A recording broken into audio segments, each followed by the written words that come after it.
والعطاء اما بعد اعوذ باللہ من الشیطان الرجیم بسم اللہ الرحمن الرحیم قل للمؤمنین یغضوا من ابصارهم ویحفظوا فروجهم ذلک ازکی لهم صدق اللہ العظیم وصدق رسولہ النبی الکریم الامین ان اللہ وملائکتہ یصلون علی النبی یا ایہا الذین آمنوا صلوا علیہ وسلموا تسلیما الصلاۃ والسلام علیک یا سیدی یا رسول اللہ وعلی آلک واصحابک یا حبیب اللہ۔ درود شریف پڑھیں سارے حضرات، درود پاک ادھر دیکھیں جی میری طرف، درود شریف پڑھیے، درود شریف پڑھیے سارے۔ الصلاۃ والسلام علیک یا رسول اللہ وعلی آلک واصحابک یا، تھوڑا اونچا پڑھ لیں، تھوڑا سا اونچا پڑھ لیں سارے پڑھیے۔ الصلاۃ والسلام علیک یا سیدی یا نبی اللہ وعلی آلک واصحابک یا سیدی یا حبیب اللہ۔ حمد و صلوات کے بعد دوستو، بزرگ اور بھائیو، درس قرآن مجید کے خوبصورت عنوان سے آج کی اس نشست کا اہتمام ہے۔ اللہ تعالیٰ اہتمام کرنے والے کو، لوگوں کو بہترین جزا عطا فرمائے۔ ہم سب کو اللہ تعالیٰ اخلاص کی دولت عطا فرمائے، ہر تصنع سے، بناوٹ سے، ذاتی مفادات، ذاتی شہرت سے اللہ سب کو محفوظ فرمائے۔ عزیز دوستو، بزرگوں، بالخصوص حضرات علماء بھی یہاں جلوہ فراز ہیں، چند ایک باتیں اپنے وقت میں رہتے ہوئے آپ کی خدمت میں عرض کرنی ہے۔ انسان مزاجاً ناپاکی کو بوجھ سمجھتا ہے، طبعی طور پر ناپاکی سے اسے گھن آتی ہے۔ آپ محسوس کر لیں کہ پڑھا لکھا، سمجھدار، سیانہ آدمی ہو، ڈگری اس کے پاس بڑی قیمتی ہے، پیسے بھی ٹھیک ٹھاک ہیں، بندہ بھی وزادار ہے، لیکن صرف اس نے کپڑے صاف نہ پہنے ہوں تو وہ کسی محفل میں جانے کے لیے تیار نہیں ہوتا۔ میری بات پہ توجہ کریں جی آپ حضرات، انتظامیہ والے بغیر بولے کام کریں جی، کچھ کام اشاروں سے بھی ہوتے ہیں، اور یہ تجربہ کریں، یہ بڑا قیمتی تجربہ ہے۔ تو انسان بوجھ محسوس کرتا ہے، کہتا ہے یار میرے کپڑے صاف نہیں ہیں لہذا میں نہیں جا سکتا۔ آپ کسی لمبے سفر سے واپس لوٹیں تو جب تک آپ نہا نہیں لیتے، کپڑے نہیں بدل لیتے، آپ کی طبیعت بوجھل ہوتی ہے، اور آپ چینج کر لیتے ہیں، صاف ستھرے ہو جاتے ہیں تو اپنے آپ کو تھوڑا ہلکا پھلکا محسوس کرتے ہیں۔ یہ ناپاکی طبعی طور پر انسان پر بوجھ بنتی ہے۔ کسی بندے کی کرتے کا بٹن کبھی ٹوٹ جائے نا تو کوئی بندہ دیکھے نہ دیکھے وہ بڑا پریشان ہوتا ہے کہ میرا بٹن ٹوٹا ہوا ہے۔ اس بیچارے کی ساری محفل میں توجہ اپنے بٹن پہ رہتی ہے کہ یار میرا بٹن ٹوٹ گیا۔ مزاج ہے انسان پر، کوئی بھی ظاہری بوجھ ہو کسی قسم کا تو وہ بوجھ تلے دب جاتا ہے۔ بس آپ سمجھ لیں کہ اگر ظاہر پر انسان کے تھوڑا بہت بھی، یہ میری داڑھی پہ، آپ کی داڑھی پہ کبھی کھانا کھاتے وقت کھانے کا کوئی ذرہ، چاول کا کوئی دانہ رہ گیا تو دیکھنے والے اسے برداشت نہیں کر سکتے، وہ آگے بڑھ کے کہیں گے جی یہ داڑھی صاف کریں۔ ہو سکتا ہے کہ کوئی زیادہ محبت کرنے والا آگے بڑھ کے اتار ہی دے۔ کیوں کہ انسان کے وجود پر جو چیزیں فطرت کے خلاف ہوں وہ نہ اپنے آپ کو اچھی لگتی ہیں نہ سامنے والے کو اچھی لگتی ہیں۔ بس سمجھ لیں اس بات کو کہ جس طرح ظاہری طور پر کوئی دھبا ہو تو انسان سکون میں نہیں رہتا، بوجھ کے نیچے رہتا ہے، اسی طرح اگر باطن میں دھبا ہو نا، اس کے ذہن میں کوئی میل کچیل ہو، اس کے اندر کوئی مسئلہ ہو، حسد کا مسئلہ، عداوت کا مسئلہ، بغض کا مسئلہ، جھوٹ کا مسئلہ، بددیانتی کا مسئلہ، یہ بھی انسان کی طبیعت پہ بوجھ بن جاتا ہے۔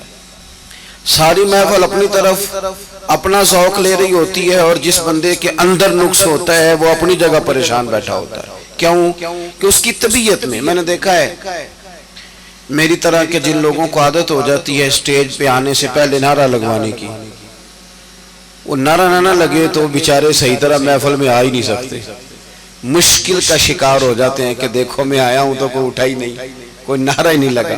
یہ اتنا بڑا بوجھ ہے کہ انسان دب جاتا ہے، کیفیات نہیں اس کی زندگی میں ہوتی، وہ 4 5 6 شعبدہ بازیوں کا قائل ہو کے زندگی گزارتا ہے۔ کوئی بھی ناپاکی انسان کی طبیعت پر بوجھ بنتی ہے، کوئی بھی۔ آپ اپنے وجود سے ناپاکی کو دور کریں تو آپ محسوس کریں گے آپ ہلکے پھلکے ہو گئے، آپ کی تھکاوٹ اتر گئی، آپ محسوس کریں گے کہ آپ ذہنی طور پر کوئی سکون میں آ گئے۔ تو اگر ذہن سے انسان کئی چیزیں نکال دے اور ذہن سے بہت ساری ناپاکیاں دور کر دے تو آپ یقین کریں کہ مصلی بھی آباد ہو جاتا ہے، وضو کرنا بھی آسان ہو جاتا ہے، مسجد کی حاضری بھی بوجھ نہیں بنتی۔ قرآن مجید کئی دفعہ خود دعوت دیتا ہے کہ آج کئی دن ہو گئے تو نے میری تلاوت کیوں نہیں کی۔ شرط یہ ہے کہ انسان وہ خاص ناپاکیاں جو اس کے باطن کو، اس کی روح کو، اس کے دل کو میلا کرتے۔ قرآن مجید میں اللہ کریم نے فرمایا وَقُلْ لِلْمُؤْمِنِينَ يَغُضُّوا مِنْ أَبْصَارِهِمْ وَيَحْفَظُوا فُرُوجَهُمْ۔ اے محبوب آپ اپنے غلاموں سے کہیں کہ اپنی نظریں جھکا کے رکھیں اور اپنی شرمگاہ کی حفاظت کریں۔ ذَلِكَ أَزْكَىٰ لَهُمْ، یہ ان کے لیے زیادہ صاف ستھری بات ہے۔ نظر جھکی ہو، شرمگاہ محفوظ ہو۔ حضرت امام باقر رضی اللہ تعالیٰ عنہ سے کسی نے کہا حضور مجھے کوئی ایسی نفلی عبادت بتائیں جو سب عبادتوں سے افضل ہو، میں وہ والی کرنا چاہتا ہوں۔ لوگ کوئی وظیفہ بتاتا ہے، کوئی وظیفہ بتاتا ہے، کوئی وظیفہ بتاتا ہے، تو مجھے نہ آپ نفلی عبادات میں سے وہ عبادت بتائیں جو سب سے زیادہ افضل ہو۔ تو امام باقر رضی اللہ تعالیٰ عنہ فرمانے لگے رزق حلال کمایا کر اور شرمگاہ کی حفاظت کیا کر، یہ سب عبادتوں سے افضل عبادت ہے۔ ان دو چیزوں پر توجہ دے۔ پتہ کیا ہوتا ہے کہ انسان جب کسی چیز کو دیکھتا ہے نا، یہ جو حکم دیا گیا نا نظریں جھکا کے رکھو، جب انسان کسی چیز کو دیکھ لیتا ہے اور پھر اسے بھا جاتی ہے، پھر اس کے لیے انسان کا ذہن، دل، طبیعت منصوبہ سازی کرتی ہے۔ مجھے کوئی چیز اچھی لگ گئی، کوئی پہننے کی گھڑی اچھی لگ گئی، اب وہ سب سے پہلے میری نظر نے دیکھی ہے، میری نظر اس پہ ٹکی ہے، تو اب میں کوشش کروں گا، پوچھوں گا کتنے کی ہے، پھر میں کوشش کروں گا کہ اتنے پیسے جمع ہو جائے تاکہ میں حاصل کر سکوں۔ میرا سارا ذہن، میری صلاحیتیں کوشش کریں گی کہ وہ گھڑی حاصل کر لی جائے۔ ہمیں یہ جو حکم دیا گیا تھا نا کہ بد نظری سے بچو، اور بد نظری سے مراد صرف عورت کو دیکھنا ہی بد نظری نہیں۔ علماء سے مسئلہ پوچھ لیجئے گا، بے ریش خوبصورت لڑکا، آپ توجہ فرمائیں گے کہ بد نظری سے مراد ایک تو ہے غیر محرم عورت کو دیکھنا۔ اس کا نقصان یہ ہوتا ہے کہ پھر انسان کے ذہن میں بہت سے وسوسے شیطان پیدا کر دیتا ہے۔ پھر اسی طرح کا حکم بے ریش لڑکوں کے لیے، خوبصورت اور بغیر داڑھی کے وہ لڑکے، وہ نوجوان، ان کے لیے بھی ہمارے علماء نے یہی مسئلہ بیان فرمایا کہ ایسے لوگوں پر بھی اگر کوئی شخص اس لیے نظر ڈالتا ہے کہ اس کی نظر میلی ہے تو اسی حکم کے اندر آئے گا کہ اس نے بد نظری کی۔ نبی رحمت صلی اللہ تعالیٰ علیہ وسلم نے نا اس کے سد باب کے طور پر، آپ مہربانی فرمائیں جی یہ کیمرے شیمرے، یہ ویڈیوز، یہ اسی کو سارا کچھ نہ سمجھ لیں، یہ مائک چلنا چاہیے اور لائٹ آن رہنی چاہیے، اس کے علاوہ باقی سارے کام ہوتے رہتے ہیں۔ اللہ تعالیٰ آپ کو خوش رکھے اور میری بات پر آپ توجہ دیں۔ دوستو ہمیں اس کے سد باب کے طور پر چند چیزوں کا شریعت اسلامیہ نے حکم دیا۔ ایک تو یہ کہا کہ اپنی نظر کو جھکا کے رکھا جائے، انسان کی نظر بے دریغ ادھر ادھر نہ اٹھے، وہ اپنی طبیعت میں کوئی ایسا ہیجان پیدا کرنے سے ہی بچے کہ وہ میلی چیزوں کو دیکھے۔ پھر اس کے ساتھ ساتھ عورتوں کو حکم دیا گیا کہ وہ باپردہ رہیں، اپنی زینت کو ظاہر نہ کریں۔ ہمارے زمانے کے اندر عورتیں اپنی زینت کو ظاہر کرنے میں اس قدر زیادہ عروج پکڑ گئی ہیں کہ کوئی انہیں منع کیا کرے، وہ لوگ جنہوں نے منع کرنا تھا وہ خود اس جرم میں شریک ہو جاتے ہیں۔ عورت کے لیے یہ حکم تھا کہ وہ بن سنور کے باہر نہ نکلے، اپنی زینت اپنے خامند کے علاوہ کسی پر ظاہر نہ کرے۔ اب آپ یہ دیکھیے کہ یہ مردوں کی بہت بڑی ذمہ داری تھی کہ وہ خواتین کو اس پر سمجھاتے اور قائل کرتے، ان کی توجہ اس بات پر دلاتے کہ تمہارا اپنی زینت کو چھپانا تمہارے لیے فائدہ مند ہے۔ جدید ہمارا جو سیکولر طبقہ ہے وہ یہ کہتا ہے کہ پردہ عورت کے لیے قید ہے، تو ہم یہ کہتے ہیں کہ رات کو جو آپ تالا لگا کے اپنے گھر کو اندر سے سوتے ہیں اور سارے کباڑ آپ بند کر لیتے ہیں تو کیا آپ قید ہو کے سوتے ہیں؟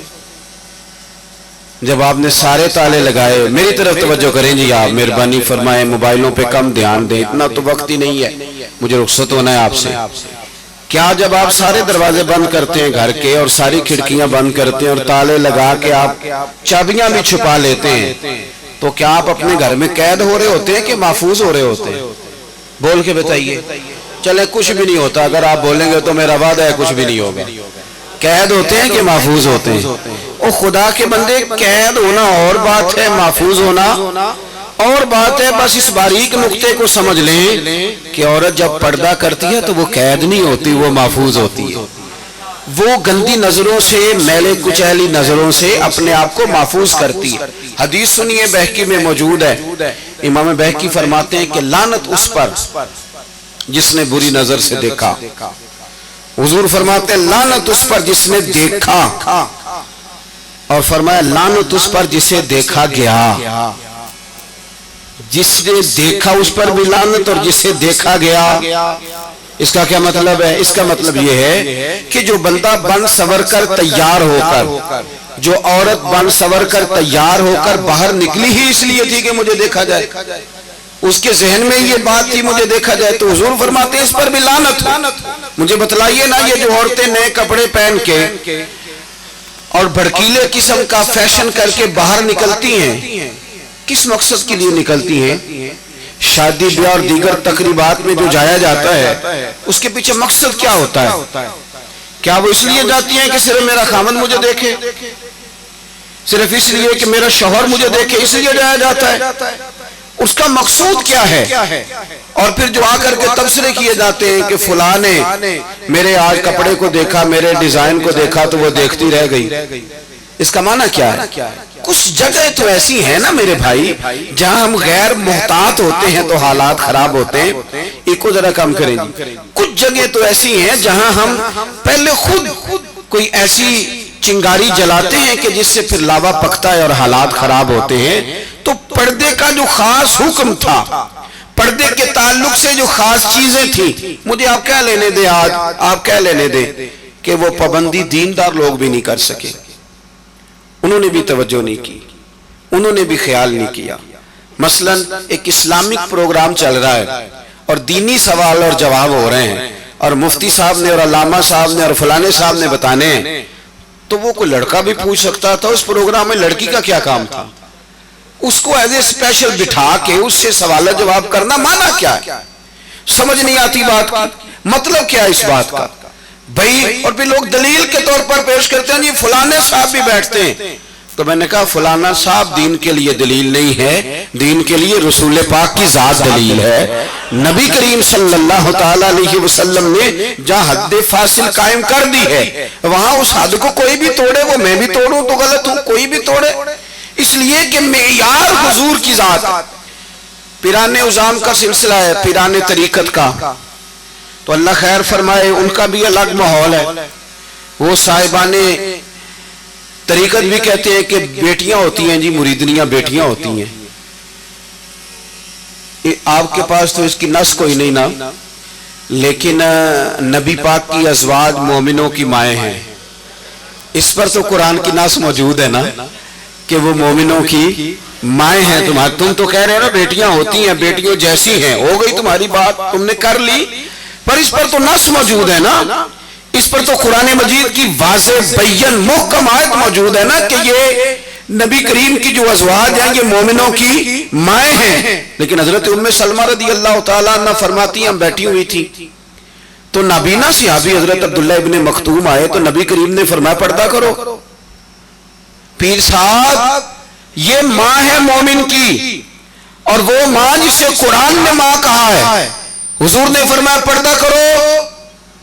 ایک مسئلہ ذرا اور بھی دیکھنا، یہاں ایک بات اور بھی سمجھنا. پردہ کرو یا رسول اللہ وہ تو نابینا ہے. تو نبی پاک علیہ السلام نے فرمایا تمہیں تو نظر آ رہا ہے نا. ایک بات اور ذرا یہاں ٹھہر کے سمجھنا کہ صرف مرد نے ہی نہیں رکنا عورت کو دیکھنے سے، عورت نے بھی رکنا ہے مرد کو دیکھنے سے. حضور نے فرمایا تم پردہ کرو، تم اپنی آنکھوں کو روکو. معنی کیا ہے کہ اگر مرد نے عورت کو، مطلب وہ بی بی کہتی ہے جی میں با پردہ ہوں، آپ کس قسم کی با پردہ ہے؟ کہتی میں برقع پہنتی ہوں، نقاب بھی کرتی ہوں، پھر سارا بازار گھومتی ہوں، پھر میں سویرے کونے شروع ہوتی ہوں اور آخر تک جاتی ہوں. بھئی یہ کون سا با پردہ مزاج ہے؟ یہ کون سا با پردہ مزاج ہے کہ آپ ہر دکاندار کے ساتھ جا کے بحث کرتی ہیں، ہر ایک کے ساتھ کلام کرتی ہیں، ہر ایک کو بتاتی ہیں کہ فلاں موقع پر فلاں چیز بھی میں لینے آئی. آپ کو حکم تو یہ دیا گیا تھا کہ بلا ضرورت آپ کو گھر سے ہی نہیں نکلنا، اور بڑی مجبوری کے ساتھ بھی نکلنا ہے تو پھر بھی آپ کو بڑی معقول بات کرنی. اور پھر قرآن مجید نے تلقین کی کہ عورت میٹھی باتیں بھی نہیں کرے گی. مرد کے لیے حکم ہے نا کہ وہ بڑا میٹھا بولے، اچھا بولے، لیکن عورت اگر غیر محرم کے ساتھ بات کر رہی ہو تو میٹھا نہ بولے، ایسا لہجہ اختیار نہ کرے کہ سامنے والے کو دلچسپی پیدا ہو اور اس کے دل میں کوئی کجی آئے. وہ دو ٹوک سی مختصر سی جامع سی بات کرے، مدعا جتنے کم لفظوں میں بیان کر سکتی ہے وہ کرے. کیا کروں، میری سوسائٹی کے اندر بہت سارے ایسے عجیب لوگ پائے جاتے ہیں جو کئی ناموں پہ دھندا کرتے ہیں، کئی ناموں پہ وہ تماشا کرتے ہیں. صبح پیر صاحب بیٹھتے ہیں جی 9 بجے عورتوں کو تعویذ دینے کے لیے، تو بیچ میں پردہ کتنا ہوتا ہے؟ بیچ میں انہوں نے کیا حد رکھی ہوئی ہے؟ کس بنیاد پر وہ آمنے سامنے بیٹھتے ہیں؟ کیا دلیل ہے ان کے پاس؟ کسی نے پوچھا تھا درویش سے کہ اگر عورت اور مرد نیک ہوں تو پھر بھی اکٹھے نہیں بیٹھ سکتے؟ تو رب کے بندے نے فرمایا کہ اگر پڑھانے والے جنید بغدادی ہوں اور پڑھنے والی رابعہ بصری ہوں تو پھر بھی بغیر پردے کے بیٹھنے کی اجازت نہیں. تو جب اتنے لوگوں کو اجازت نہیں ہے تو پیر صاحب کو کس نے اجازت دے دی؟ یہ مہینہ ہے سفر کا، یہ مہینہ ہے داتا گانج بخش علی اجویری کا، یہ حضرت مجدد الفسانی کا مہینہ ہے، یہ اعلیٰ حضرت امام احمد رضا بریلوی کا مہینہ ہے. اعلیٰ حضرت کو ایک پیلی بھیت کے بزرگ تھے، انہوں نے بلایا، دعوت دی، کہا جناب ہمارے ہاں تشریف لائیے. آپ تشریف لے گئے، ظاہر ہے ان سے محبت تھی تو خط آیا ان کا، آپ نے جواب ارسال کیا، تشریف لے گئے. جب وہاں پہنچے تو پیر صاحب بغیر پردہ عورتوں کے بیچ بیٹھے ہوئے ہیں اور وہ تعویذ لکھ رہے ہیں. اور زیادہ کامیاب بھی پیر، امیر پیر ہوتا ہی وہ ہے جو عورتوں کا پیر ہو، وہ ذرا زیادہ امیر ہوتا ہے، وہ نذرانہ ذرا صحیح کر کے لے کے آتی ہیں، ان کو ذرا صحیح پتہ ہوتا ہے کہ میں نے کون سا تعویذ کس کے لیے کرانا ہے. کہا کہ عورتوں کے بیچ بیٹھے ہیں بغیر پردہ. دور سے فاضل بریلوی نے دیکھا تو اعلیٰ حضرت فاضل بریلوی وہیں سے واپس ہو گئے. جب آپ واپس ہو رہے تھے تو کسی نے ان سے بتایا کہ وہ تو تشریف لائے تھے تو جا رہے ہیں. اٹھے اور دوڑے اعلیٰ حضرت کے پیچھے جا کے کہنے لگے حضور آپ کیوں جا رہے ہیں؟ فرمایا تم عورتوں کے بیچ بیٹھے ہو، میں تمہارے پاس رہوں گا، تمہارے ساتھ دوستی کروں گا، اس طرح کے آدمی کے ساتھ میں رسم و راہ بڑھاؤں گا؟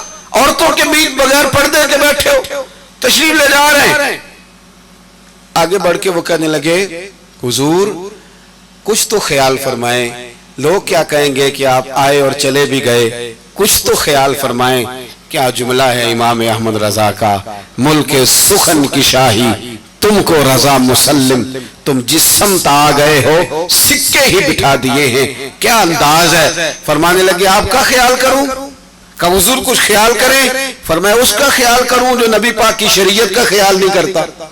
میں کس طرح کر کے خیال کر لوں آپ کا؟ جا رہا ہوں. وہ بھی کوئی اللہ کے بندے تھے، کہنے لگے ہاتھ بڑھائیے، آج کے بعد توبہ کرتا ہوں، آئندہ بغیر پردے کے بیویوں کے بیچ نہیں بیٹھوں گا.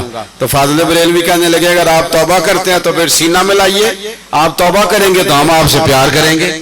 بھائی زندگی میں کچھ چیزیں طے کر دی دین نے، وہ طے شدہ چیزوں میں کوئی اپنی مرضی کا ترجمہ کرنے کی کوشش نہ کرے، کوئی اپنی مرضی کا. یاد رکھنا آج تک ظلم اور زیادتی کے اور بچوں کے ساتھ زیادتی کے جتنے کیس دائر ہوئے، آپ ٹٹول کے دیکھ لیں، کوئی اپنا ہی نکلا، کوئی محلے دار ہی نکلا، کوئی قریبی نکلا۔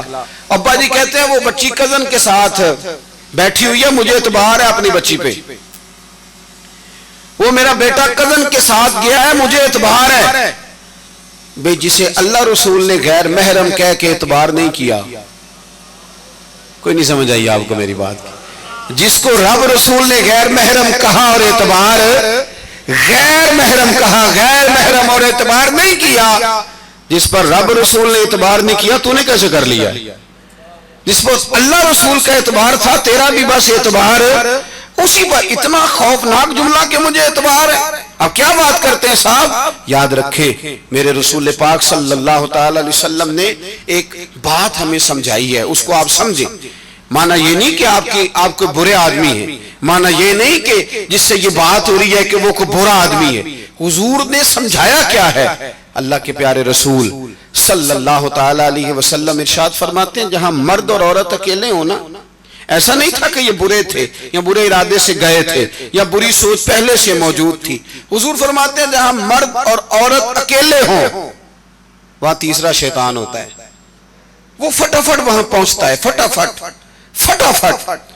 اور عارف رومی فرماتے ہیں کہ جس طرح گھی کو آگ کے قریب رکھ دو تو پھر گھی نے ڈلنا ہی ڈلنا ہے، آپ اسے ڈھلنے سے روک سکتے نہیں۔ اسی طرح جوان لڑکے اور لڑکی کو جب آپ آزاد چھوڑ دیں گے تو پھر آپ کہیں کہ نہیں مجھے اعتبار ہے، تو آپ کی یہ بات ہی سرے سے غلط ہے۔ اس لیے کہ جب گھی آگ کے قریب رکھا جائے تو پھر آپ گھی سے کہیں کہ وہ ڈھلے نہ، یہ ہو سکتا نہیں۔ چیزوں کو سمجھے، اپنے ان معاملات کے اندر ضرور قیود برقرار رکھیں، وہاں ضرور فاصلہ رکھیں جہاں فاصلہ رکھنے کا شریعت نے ہمیں حکم ارشاد فرمایا ہے۔ پردہ تو حسن ہے، پردہ تو وقار ہے، پردہ تو زینت ہے۔ دیکھو ہر کتاب کو بھی کبھی غلاف چڑھا ہے، وہ تو صرف قرآن پاک کو چڑھتا ہے۔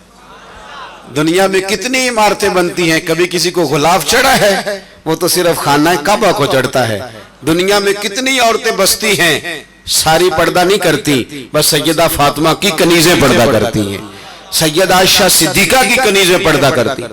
پاک پردہ خواتین، با حیا نوجوان۔ ملت کے جوانوں ایک بات اور ذہن میں رکھنا،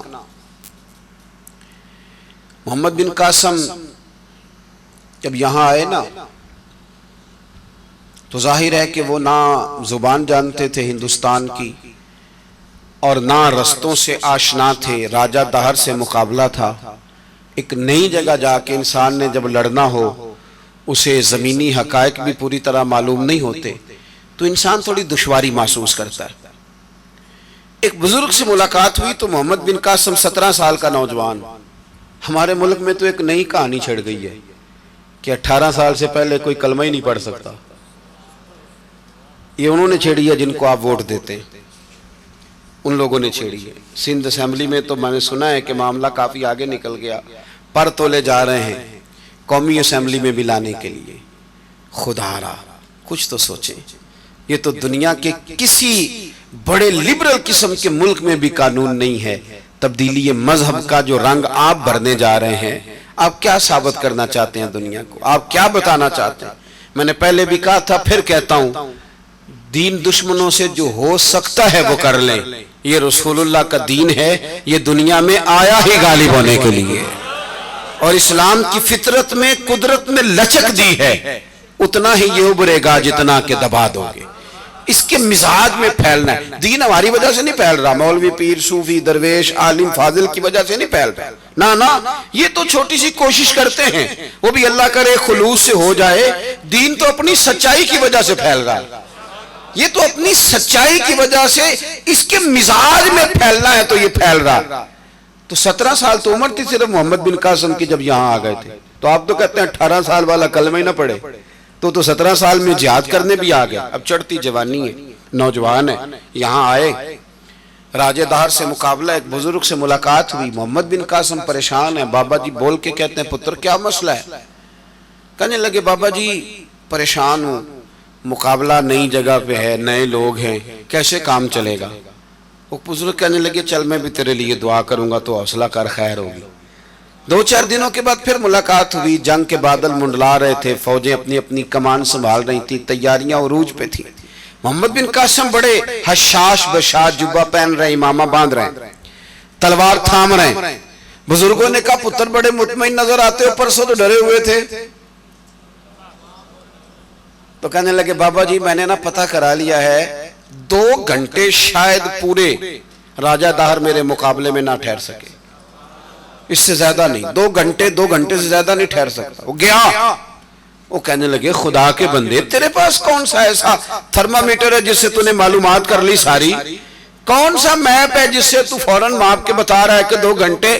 کہنے لگا جناب میں نے پتہ کرا لیا ہے، نظر کا گندہ ہے، وہ نظر کا گندہ ہے، اس کی تو خالہ کی، پھپھو کی، ماموں کی بیٹیاں اس کی گندی نظر سے نہیں بچتی۔ میں نے پتہ کرا لیا ہے جن کی نظریں گندی ہوں وہ میدانوں میں رہنے کے قابل نہیں ہوتے، اس کی نظر گندی ہے، 2 گھنٹے نہیں میرے مقابلے میں ٹھہر سکتا۔ میری چڑھتی جوانی ہے، میں سپہ سالار ہوں، اللہ نے مجھے عزت دی ہے، لیکن مجھے اللہ کی عزت کی قسم اگر کبھی دیکھا ہے تو کسی بزرگ کا نورانی چہرہ دیکھا ہے، یا میں نے بیت اللہ دیکھا ہے، یا قرآن مجید کے صحیفے کو دیکھا ہے، ورنہ میں نے اپنی نظروں کو کبھی میلا نہیں ہونے دیا۔ آپ سمجھیں میرے بھائی چیزوں کو، یہ وہ تعفن ہے۔ اور آپ ذہن بنائیں، اپنا ذہن بنائیں۔ میں اکثر ایک مثال عرض کرتا ہوں دوستوں کو، گوشت آپ کھا رہے تھے اور بڑا مزیدار گوشت تھا، بڑا مزیدار تھا، آپ کو ذائقہ آ رہا تھا، 2-4-5 لقمے آپ نے کھائے تو لذیذ لگا۔ پھر کسی بندے نے آپ کے کان میں کہہ دیا کہ صدقے کا ہے، اس کا ذائقہ منہ میں بدل جاتا ہے کہ نہیں؟ ہاں نہ تو کرو نا، چلیں 2 قدم اور آگے بڑھ کے اگر کسی نے یہ کہہ دیا کہ حرام گوشت کا ہے، کہہ نہیں شروع ہو جاتی؟ یہ گوشت تو وہی ہے نا جو آپ نے چند لقمے پہلے کھائے تھے تو مزہ آیا تھا، وہی گوشت ہے۔ اور چند لقمہ بعد جب کسی نے کہا صدقے کا ہے تو اس کا ذائقہ ہی بدل گیا منہ میں۔ پھر جب کسی نے کہا حرام ہے تو آپ کو کیا آنے لگی؟ آپ کا وجود اور آپ کا پیٹ قبول کرنے سے انکار کر رہے، کیوں؟ اس لیے کہ آپ کا ذہن کلک کرتا ہے کہ یہ حرام ہے، یہ میرے لیے جائز ہے۔ اللہ کرے آپ کو سمجھ آئے میری بات۔ جب انسان کا ذہن طے کر لے کہ یہ چیز حرام ہے تو پھر وہ کبھی بھی اسے لطف اور ذائقہ نہیں دیتی۔ شرط یہ ہے کہ وہ طے کر لے، شرط یہ ہے کہ وہ طے کر لے۔ بس سمجھ لیں آپ بات، اگر آپ طے کر لیں گے نا کہ ادھر نظر کرنا میرے لیے گندا ہے، اس طرف جانا میرے لیے برا ہے، اس طرف جانا میرے لیے برا ہے، جب آپ طے کر لیں گے تو دروازے تو سارے بند ہو گئے تھے پر حضرت یوسف دوڑ پڑے، حضرت یوسف دوڑ پڑے کہ مالک جو کام میرے لیے ٹھیک نہیں میں کر سکتا، دروازے تو بند تھے لیکن وہ دوڑ پڑے نا، پھر جدھر جدھر گئے رب کریم نے وہ سارے دروازے کھول دیے۔ شرط یہ ہے کہ آپ طے کر لیں کہ یہ چیز میرے لیے ٹھیک ہے۔ ہمیں ترمذی شریف میں ایک حدیث ملتی ہے، ذوالکفل نام کا ایک شخص تھا، بڑا مالدار تھا۔ ایک عورت جس کے بچے یتیم تھے مجبور ہو کے اس کے دروازے کی سوالی ہوئی۔ وہ مالدار تھا لیکن اپنے کردار کے لحاظ سے بڑا گرا ہوا شخص تھا۔ خاتون سے کہنے لگا کہ میں تیری جھولی تو پیسوں سے بھر دوں گا لیکن میرے ساتھ منہ کالا کرنا پڑے گا۔ کہنے لگی کہ میں بڑے پاک باپ کی بیٹی ہوں، بڑی طیب ماں کے بطن سے جنم لیا، زندگی میں حرام کی طرف رب کریم نے توجہ نہیں جانے دی، تو اللہ سے ڈر۔ اور یہ غلاظت والا کام ہے، یہ گندا کام ہے، یہ باطن میلا ہو تو لوگ اس طرح کرتے ہیں، تو مہربانی کر مجھے اس سے بچا۔ اس نے کہا ٹھیک ہے، پھر نہیں تو بھاگ جا، کچھ بھی نہیں دیتا۔ اولاد آدمی کو کمزور کر دیتی ہے، بزدل کر دیتی ہے۔ بہت سارے اداروں کے سربراہ سمجھتے ہیں کہ ہمارا ملازم اس لیے جھڑکیاں کھا رہا ہے کہ یہ کوئی نکما آدمی ہے یا یہ کوئی گرا ہوا شخص ہے۔ وہ سمجھتے ہیں کہ شاید اس لیے ہماری جھڑکیاں برداشت کر رہا ہے کہ یہ کوئی کمزور ہے۔ ایسا نہیں، ہو سکتا ہے کہ وہ شعور کے لحاظ سے، عقل کے لحاظ سے، عبادت کے لحاظ سے تجھ سے آکے ہو، وہ تو تیری جھڑکیاں سہ رہا ہے اس لیے کہ بچے بھوکے ہیں گھر میں، وہ تو تیری بات اس لیے برداشت کر رہا ہے کہ بیٹیوں کا بیاہ کرنا، وہ تو اس لیے سہتا جا رہا ہے بیچارہ اسے کمزور کر دیا اس کے گھر کے حالات نے، اور تو ہے کہ سمجھ رہا ہے کہ شاید میں کوئی بہت بڑی چیز ہوں اس لیے میری ڈانٹ صحیح جا رہی ہے۔ عزیز دوست، وہ خاتون ٹوٹ گئی، اس نے کہا کچھ نہیں دیتا، واپس گئی تو بچے رو رہے تھے، مجبور ہو کے لوٹ آئی، آگے کہنے لگی ٹھیک ہے میں تیار ہوں پر میرے بچوں کو روٹی دے دے۔ ذوالکفل کہتا میں نے جب دروازہ بند کیا اور میں منہ کالا کرنے کو اس بی بی کے قریب ہونے لگا، عورت کی پاکیزگی دیکھنا، یہاں میں عورت کی پاکیزگی کی بات کر، قریب ہونے لگا تو اس کا وجود کانپنے لگا، وہ ڈری۔ اللہ کرے آپ سمجھے میری بات کو۔ ایک مثال میں دے چکا ہوں کہ انسان کا ذہن بن جائے کہ گند ہے، پھر وہ قریب کبھی جا سکتا؟ اگر ذہن بنا لیا جائے، ذہن میں طے کر لیا، او بھئی ہمارے بچوں کو تو جو طے ہو جائے نا کہ یہ سبزی میں نے نہیں کھانی، تو آپ جبران کھلائیں تو وہ نہیں کھاتے، وہ کیا کر دیتے ہیں؟ آپ کھلا کے دکھائیں نہیں کھاتے، وہ کہتے نہیں کھائی جاتی، بھئی کیا کریں، مجبوری ہے۔ جو بچے دودھ نہیں پیتے، ان کی اماں 10 تھپڑ بھی لگا لے تو کہتے ہیں مجھ سے پیا جاتا، ذہن بن گیا کہ مجھے پسند نہیں۔ بس اس ناپاکی کو ناپاکی سمجھنا شروع کریں، اس گندگی کو گندگی سمجھنا شروع کریں، پھر شیطان کوئی بھی لذت بنا کے سامنے نہیں لا سکتا۔ دروازے بند کر کے کہتے ہیں میں خاتون کے قریب ہوا، وہ کانپی، اس کا وجود راشا طاری ہو گیا جسم پر۔ میں نے اس بی بی سے کہا کہ دروازے تو سارے بند ہیں، تو کاہے کو ڈر رہی ہے؟ تو وہ کہنے لگی نہیں، ایک دروازہ ہے جو بند ہو ہی نہیں سکتا۔ کہا وہ کون سا دروازہ ہے؟ کہنے لگی وہ میرے رب کریم کا دروازہ ہے جو کھلا رہتا ہے، جو بند نہیں ہوتا، وہ دیکھ رہا ہے۔ وہ شخص کہتا ہے کیا اس عورت کی پاکیزگی اور اس کے جملوں کا خلوص تھا؟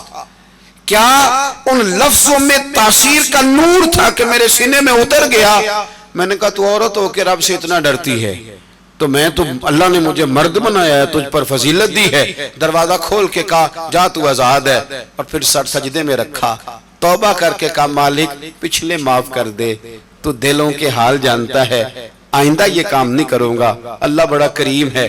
توبہ بھی قبول ہوئی، اور رات کو ہی جناب اسرائیل بھی آ گئے، روح بھی پرواز کر گئی۔ سویرے لوگ جنازہ تک پڑھنے کو تیار نہیں تھے کہ اس کا تو روپ معاشرے نے کچھ اور دیکھا تھا، لیکن چونکہ اس گندگی سے نکل آیا تھا، توبہ سچی تھی۔ ترمذی میں موجود ہے کہ صبح اس کے دروازے پر لکھا ہوا تھا لوگوں رب کریم نے کفل کی بخشش فرما دی ہے۔ تو اپنے مزاج میں ذہن کے اندر آپ اس بات کو لیں۔ یہ تو بات تھی نا ایک خاتون کی، میں نے ذاتی طور پر میں نے زمانہ دیکھا ہے مدرسے کا بھی، کالج کا بھی، پھر مجھے موقع ملا تھوڑا سا دنیا دیکھنے کا بھی۔ میں نے بڑے پاکیزہ فطرت جوان دیکھے، بڑے طیب مزاج جوان دیکھے، کوئی ایسی مایوسی نہیں ہے۔ میں نے بڑے بڑے صاف ستھرے، فکر صاف، نظر صاف، نظریہ صاف، سوچ صاف، ایسے ستھرے لوگ میں نے دیکھے ہیں۔ جب وہ صاف ستھرے تھے پھر اللہ نے ان سے کام لیا، ان کی نظر صاف تھی تو زبان بھی صاف تھی، ان کی نظر ذہن مزاج صاف تھا تو ان کے قلم سے جو چیزیں نکلی وہ شاہکار تھی۔ انہوں نے کمال لکھا، کمال کہا، کمال بولا، انقلاب آ گیا ان لوگوں کی وجہ سے۔ بہت سارے لوگ ایسے ہوتے ہیں، یہ جو طیب صاف ستھرے لوگ ہوتے ہیں نا، یہ کبھی گندگی کی طرف جا سکتے؟ وہ تو کوئی گندی مکھی ہوتی ہے جو گندگی پہ بیٹھتی ہے۔ آپ دیکھیں نا جس مکھی کے مزاج میں گندگی ہے نا، آپ کا سارا جسم چھوڑ دے گی، جہاں پیپ ہے ریشہ ہے وہاں جا کے بیٹھ جائے گی، سارا جسم چھوڑ دے گی، کیونکہ مزاج میں گندگی ہے نا۔ ایک مکھی وہ بھی ہے جو سارا شہر ڈھونڈتی ہے پر بیٹھتی پھول پہ ہی ہے، بیٹھتی پھول پہ ہے، لیکن جب اٹھ کے کہیں اور جاتی ہے، اپنے مسکن میں جاتی ہے، تو پھر وہاں وہ شہد چھوڑتی ہے جس میں میرے رب۔ آپ کے مزاج میں جب صفائی آئے گی، ایک حدیث پاک ہے، اس کو آپ نے ضرور ذہن میں رکھنا ہے۔ پہلے تو مجھے نہیں پتا تھا، چونکہ میرا ایک بڑے چھوٹے سے گھرانے سے تعلق ہے، زیادہ زندگی میں آسانیاں میسر نہیں آئیں، زیادہ میسر نہیں آئیں تو پھر زیادہ کی عادت بھی نہیں ہوئی، طبیعت نہیں۔ ایک سرسوں کا تیل گھر میں ملتا تھا، تو بس وہ لگانے کی عادت ضرور ہے، اس کے علاوہ کبھی آسانیاں میسر تھی نہیں تو ان کی عادت بھی کبھی نہیں آئی۔ اب میں مدرسے میں کبھی کبھی صبح سحری میں کسی بچے کو اٹھانے جاؤں تو مجھے محسوس ہوتا ہے کہ کوئی دوائی لگا کے سویا ہے۔ کچھ چیزیں ہیں جو ہمارے بچے نوجوان بھی استعمال، کیوں کہ وہ معاشرے میں خوبصورت بن کے جینا چاہتے ہیں۔ یہ کوئی اتنی بری خواہش نہیں ہے۔ آپ کا اچھا لگنا، صاف ستھرا لگنا، نبی پاک علیہ السلام نے ایک شخص کے بال بکھرے ہوئے دیکھے تھے تو فرمایا کہ ان کا حق بھی ادا کرو، کنگھا کیا کرو۔ یہ کوئی بری چیز نہیں، لیکن یہ یاد رکھیں کہ ظاہری بناوٹ اور چیز ہوتی ہے اور ایک آپ کے اندر کا حسن ہوتا ہے جو چھلک کے باہر آ جاتا ہے۔ آپ کے اندر بھی ایک نورانیت پائی جاتی ہے، وہ اس کے لیے کریم کی ضرورت نہیں ہوتی، اچھے شیمپو کی ضرورت نہیں ہوتی۔ اس کے لیے آپ کو کوئی ایک گھنٹہ آئینے کے سامنے کھڑے رہ کے اس کی منت نہیں کرنی پڑتی کہ بول دینا جھوٹ کے میں پیارا لگ رہا ہوں، کچھ نہیں کرنا پڑتا، بلکہ آپ کا اندر صاف ستھرا ہو تو چہرہ خود بخود نور برسانا شروع کر دیتا ہے۔ حدیث پاک موجود ہے، نبی پاک صلی اللہ علیہ وسلم نے فرمایا اپنی نظر صاف رکھو۔ یہ حدیث یاد رکھے، نوجوان یاد رکھے، فرمایا اپنی نظر صاف رکھو، شرمگاہ کی حفاظت کرو۔ پھر سن لیں، دو باتیں فرمائیں، فرمایا نظر کو صاف رکھو، شرمگاہ کی حفاظت کرو، ورنہ اللہ تمہارے چہروں کی روشنی لے جائے گا، تمہارے چہروں کا نور چلا جائے گا۔ تم اپنی نظر صاف کر لو، شرمگاہ کی حفاظت کر لو، معنی کیا ہے؟ اللہ تمہارے چہرے پر اپنے فضل سے نور پیدا فرما دے گا، فضل سے نور پیدا کر دے گا۔ آپ سمجھ جائیں اس بات کو کہ جب آپ کی نظر صاف ہو، طبیعت صاف ہو، مزاج صاف ہو۔ ہمارے ہاں بدکاری کے، بے حیائی کے جو اعداد و شمار بتائے جاتے ہیں وہ اتنے شرمناک ہیں کہ وہ بیان کرتے ہوئے بھی تکلیف ہوتی ہے۔ ہمارے ہاں جو رنگ ہے، چلیں بہت ساری قومیں بہت ساری کام کرتی ہیں، لیکن جو حال میڈیا کا، سوشل میڈیا کا، ٹک ٹاک کا، فلاں کا ہماری ملت کے جوانوں نے کیا ہے، یہ انداز تو مہذب قوموں کا ہوتا ہی نہیں۔ سنجیدہ فکر لوگ تو اس طرح زندگی نہیں گزارتے، صاف ستھری طیب زندگی، اس کے اندر انسان پر بوجھ بنے ذرا سا بھی گناہ غلاظت، ذرا سا بھی۔ مسکی نام کے ایک بزرگ تھے، حضرت عبداللہ یافعی نے اس کو لکھا ہے، ان کے وجود سے خوشبو بڑی آتی تھی۔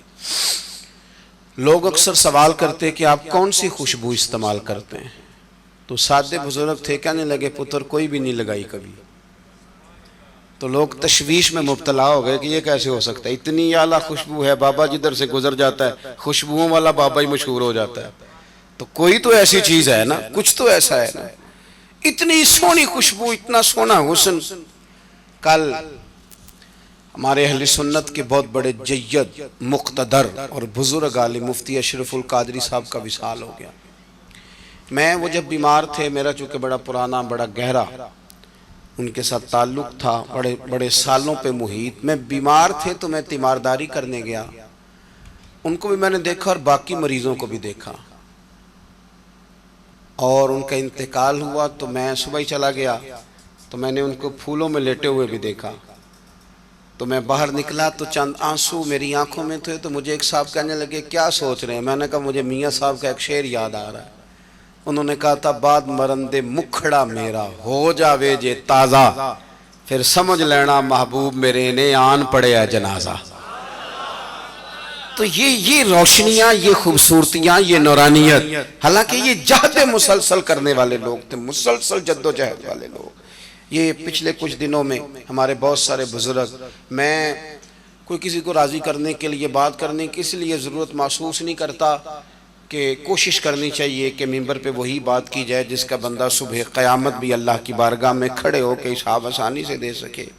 میں ذاتی طور پر بڑا مداح تھا سید محفوظ الحق شاہ صاحب کا، ذاتی طور پر، اس لیے کہ جن لوگوں کے عقیدے پکے ہوتے ہیں نا، عقیدے پکے ہوتے ہیں، نظریات پکے ہوتے ہیں، وہ لوگ آگے بھی پھر حق کی تقسیم کرتے ہیں، نفع بخش لوگ ہوتے ہیں جو اسلاف کے طریقوں پہ چلتے ہیں۔ اللہ ان پہ بھی اپنی رحمت فرمائے۔ بات سمیٹنے لگاؤں، بزرگ کہتے بھی میں نہیں خوشبو لگاتا، تمہیں کسی نے غلط بات، اب بہت سارے لوگوں نے گھیر لیا کہ بابا کوئی تو بات ہے نا، اتنی خوشبو آتی ہے۔ تو کہنے لگے پتر نہیں مانتے تو سنو پھر، میں خوبصورت تھا، چڑھتی جوانی تھی، ایک کپڑے کی دکان پہ ملازم تھا، عورت کپڑا لینے آئی تو اس کی نظریں مجھ پر میلی ہو گئیں، کسی طریقے کپڑا دکھانے کے بہانے گھر بلایا، چاروں جانب دروازے بند کر کے کہنے لگی کہ میرے ساتھ منہ کالا کر۔ میں نے کہا کہ خدا مجھے اس وقت سے محفوظ رکھے جب میری نظر ایسی گھنونی کام کی طرف جائے اور میرا ذہن اتنا بھٹک جائے کہ میں اس حرام اور گندگی میں ملوث ہو جاؤں۔ جب میں نے انکار کیا تو وہ کہنے لگی تیرا تو یقین بھی کوئی نہیں کرے گا، الجھے الجھے بکھرے بکھرے روز و شب دیکھے گا کون؟ لوگ تیرا جرم دیکھیں گے، سبب دیکھے گا کون؟ کون شخص تیرا یقین کرے گا؟ یقین تو لوگ میرا کریں گے، میں بدنام کر دوں گی، تو کیسے نہیں میری بات مانتا؟ کہتے ہیں جب میں سمجھ گیا نا کہ اب میری جان نہیں چھوٹتی تو میں نے کہا مجھے باتھ روم جانا ہے۔ واش روم لے جایا گیا تو وہاں پیشاب کیا، پخانہ کیا، تو میں نے جسم پہ مل لیا، اور جسم سے مل کے جب میں باہر آیا تو وہ کہنے لگی سو لے جاؤ، یہ تو پاگل ہے، اٹھا کے پھینکو باہر، اتنا گندا آدمی۔ تو کہتے ہیں میں نے پلٹ کے دیکھا تو میں نے کہا واہ بھائی واہ، میرا وجود گندا ہے تو اتنی نفرت کر رہی ہے، تیرا تو ذہن گندا ہے۔ وہ کہا تھا نا حضرت سلطان باہو نے کہ دل کالے نالو منہ کالا چنگا، دل کالے نالو منہ کالا چنگا، جے کوئی رمز پچھانے ہو، اگر کسی کو سمجھ آ جائے نا تو منہ کالا ہو جائے تو گزارا ہو جاتا ہے، دعا مانگو دل نہ کالا ہو۔ دل کالے نالو منہ کالا چنگا، پر جے کوئی رمز پچھانے۔ کہتے میری جان چھوٹ گئی، میں باہر نکلا، کنویں پہ جا کے غسل کیا، گھر گیا، کپڑے بدلے، عشاء پڑھ کے سویا۔ خواب میں حضرت یوسف علیہ السلام کی زیارت ہوئی، کہنے لگے اٹھ میرے سینے سے لگ، تو نے رسول کریم کا امتی ہو کے وہ کام کیا ہے جو میں نے نبیوں کے کیا تھا۔ فرماتے ہیں وہ سینے سے لگا کے گئے ہیں، پھر عمر کا یہ حصہ آ گیا ہے میرے وجود سے کبھی خوشبو ہی نہیں گئی۔ آپ اپنے آپ کو پاکیزگی کا سفر کرائیں، نظر کو، آنکھ کو، ذہن کو طہارت دے، دیکھیں پھر اللہ تعالیٰ کتنی آسانیاں پیدا کرتا ہے۔ دعا کرتا ہوں جو میں کہہ سکا ہوں اللہ اسے قبول فرمائے۔ گفتگو کے دوران عمدن صاحبن اگر بھول گئے تو اللہ تعالیٰ ہم سے درگزر فرمائے۔ آخر دعوائی ان الحمدللہ۔ اللہ گناہ معاف فرما، ہماری غلطیوں سے درگزر فرما، علم نافع عمل صالح کی توفیق عطا فرما، جو بیمار ہیں انہیں شفا دے دے، جو مقروض ہیں انہیں قرضوں سے رہا کر دے، جو تنگ دست ہیں انہیں وسعت رزق دے دے۔ اللہ ہمارے حال پہ رحمت فرما دے، کرم نوازی فرما دے۔ جن دوستوں نے یہ بہترین اہتمام کیا ہے انہیں دارین کی برکتیں عطا فرما دے، جو تشریف لائے ہیں انہیں قدم قدم پہ راحتیں عطا فرما دے۔ ہمیں زندگی تقوی والی عطا فرما، موت ایمان والی عطا فرما۔ اللہم انا نسألک العفو والعافیت فی الدین والدنیا والآخرہ، رب اغفر وارحم وانت خیر الراحمین، وصلی اللہ تعالی علی حبیبہ سیدنا و مولانا محمد وآلہ وسلم۔